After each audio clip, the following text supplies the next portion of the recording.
கர்த்தருக்கு ஸ்தோத்திரம். மார்க்கு எழுதின சுவிசேஷம் அதிகாரம் 16.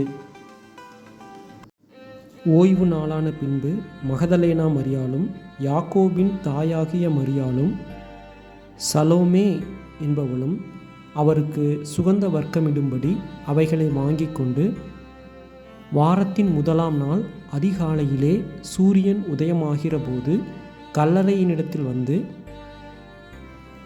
கல்லறையின் வாசலில் இருக்கிற கல்லை நமக்காக எவன் புரட்டி தள்ளுவான் என்று ஒருவரோடொருவர் சொல்லி கொண்டார்கள்.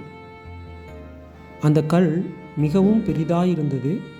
அவர்கள் ஏறிட்டு பார்க்கிறபோது அது தள்ளப்பட்டிருக்க கண்டார்கள்.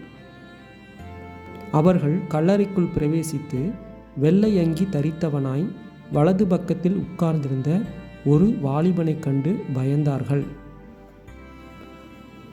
அவன் அவர்களை நோக்கி, பயப்படாதிருங்கள், சிலுவையில் அறையப்பட்ட நசரேயனாகிய இயேசுவை தேடுகிறீர்கள். அவர் உயிர்த்தெழுந்தார். அவர் இங்கே இல்லை. இதோ அவரை வைத்த இடம். நீங்கள் அவருடைய சீஷரிடத்திற்கும் பேதுருவினிடத்திற்கும் போய், உங்களுக்கு முன்னே கலிலேயாவுக்கு போகிறார். அவர் உங்களுக்கு சொன்னபடியே அங்கே அவரை காண்பீர்கள் என்று அவர்களுக்கு சொல்லுங்கள் என்றான். நடுக்கமும் திகிலும் அவர்களை பிடித்தபடியால் அவர்கள் சீக்கிரமாய் வெளியே வந்து கல்லறையை விட்டு ஓடினார்கள். அவர்கள் பயந்திருந்தபடியினால் ஒருவருக்கும் ஒன்றும் சொல்லாமற் போனார்கள். வாரத்தின் முதலாம் நாள் அதிகாலையிலே இயேசு எழுந்திருந்த பின்பு மகதலேனா மரியாளுக்கு முதல் தரிசனமானார். அவளிடத்திலிருந்து அவர் 7 பிசாசுகளை துரத்தியிருந்தார். அவள் புறப்பட்டு அவரோடே கூட இருந்தவர்கள் துக்கப்பட்டு அழுது கொண்டிருக்கையில் அவர்களிடத்தில் போய் அந்த செய்தியை அறிவித்தாள். அவர் உயிரோடு இருக்கிறார் என்றும் அவளுக்கு காணப்பட்டார் என்றும் அவர்கள் கேட்ட பொழுது நம்பவில்லை.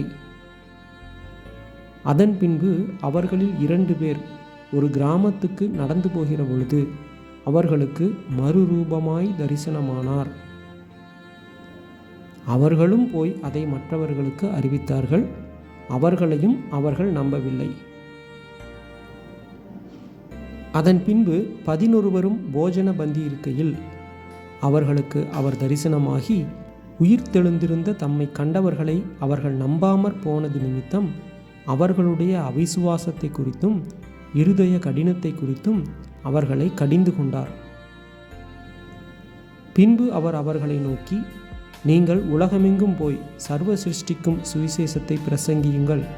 விசுவாசமுள்ளவனாகி ஞானஸ்நானம் பெற்றவன் இரட்சிக்கப்படுவான். விசுவாசியாதவனோ ஆக்கினைக்குள்ளாக தீர்க்கப்படுவான்.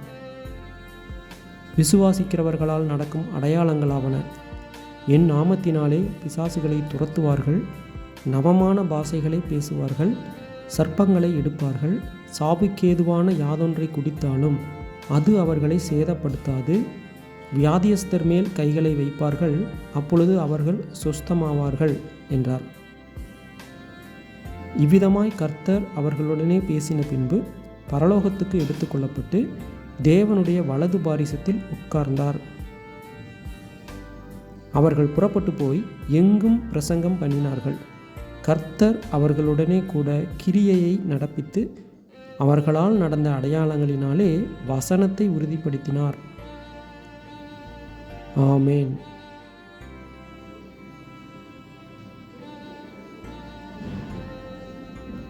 ஆமேன்.